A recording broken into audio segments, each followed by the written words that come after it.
ஒரு ஊர்ல ஒரு விவசாயி வாழ்ந்து வந்தாரு. அவரோட வயல்ல சோளப்பயிரை போட்டிருந்தாரு. இந்த டைம் நிறைய அறுவடை கிடைக்கும்னு நம்பிக்கையில தினமும் பயிர்களை ராத்திரி பகலா பராமரிச்சுட்டு வந்தாரு. இந்த சோள தோட்டத்தின் நடுவுல ஒரு குருவி மரக்குச்சியையும் வைக்கோலையும் வச்சு பாதுகாப்பா தனக்குன்னு ஒரு அழகான வீட்டை கட்டிட்டு இருந்தது. தன்னோட 2 சிட்டுக்குருவிங்களோட சந்தோஷமா வாழ்ந்து வந்தது.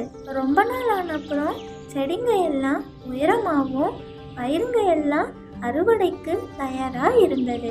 இவ்வளோ நாள் விவசாயியோட கடின உழைப்புக்கு பலன் கிடைச்சிருச்சு.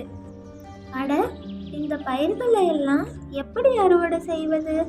அறுவடை செய்ய நேரமும் வந்துருச்சுன்னு தன்னோட வயலை பார்த்துட்டு யோசிச்சுட்டு இருந்தாரு.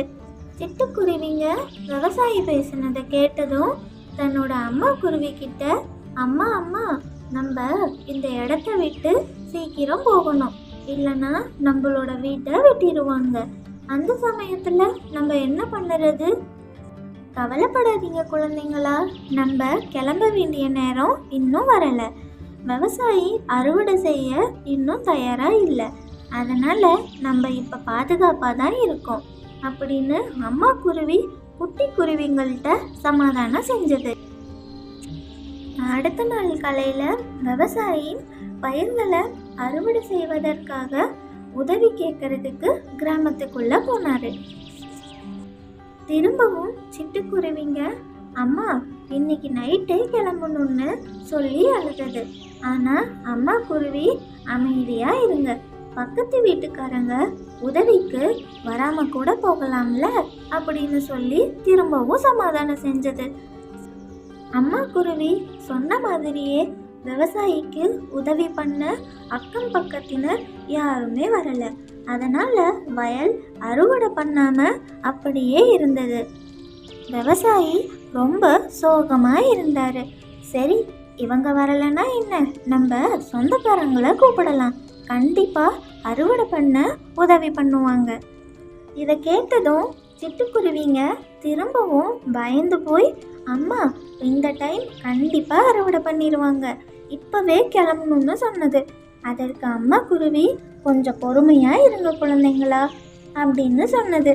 அடுத்த நாள் சொந்தக்காரங்களும் வரல.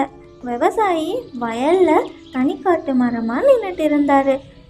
கடைசியில விவசாயி, நாளைக்கு நானே அறுவடை செய்யறேன், யாரோட உதவியும் தேவையில்லை, இனியும் மற்றவங்க உதவி செய்வாங்கன்னு நினைக்க கூடாதுன்னு முடிவு செஞ்சாரு.